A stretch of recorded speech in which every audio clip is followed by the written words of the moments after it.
እንዴት ይሄ ሰው እስከሚባል ድረስ የሆነ ኮኔክሽኖች ወደ ህይወት ሲመጣ ያለው አሜን። ይሁን አንድ ሰው ልንገርህ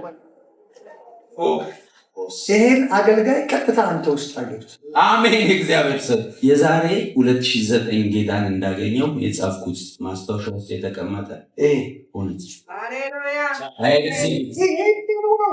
እግዚአብሔር በህይወት የሚያደርገው ይሄን አሜን። እግዚአብሔር ለቅቄዋለሁ አለ። አሜን። ከዚህ በኋላ ወደ ትልልቅ በረከት ውስጥ እግዚአብሔር ያስገባሃል። አሜን። እግዚአብሔር አምላክ ትልልቅ ነገር ካንተ ጋር ስራ ስለጀመረ ጌታ የሚልህ አንድ ነገር ነው። እግርህ ከቤቴ አይወጣ። አሜን። ዝም ብለህ ከኢየሱስ ጋር ጊዜ አሳልፍ። አሜን። እግዚአብሔር የሚያፈረዳው ኢኮኖሚ፣ የሚያፈረዳው ሰላም፣ የሚያፈረዳው ቅባት በህይወት ላይ አለ። ማንም ሊያቆምህ በማይችልበት አለት እግዚአብሔር ወደፊት አስቀምጠዋለሁ አለ። ወደፊት አስፈረጥረዋለሁ አለ።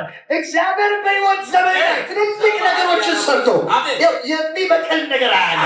በትልልቅ ጸጋ፣ ትልልቅ ኃይል፣ ትልልቅ ቅባት ምድሪቱ ላይ እግዚአብሔር እንደዚህ አፕሮስ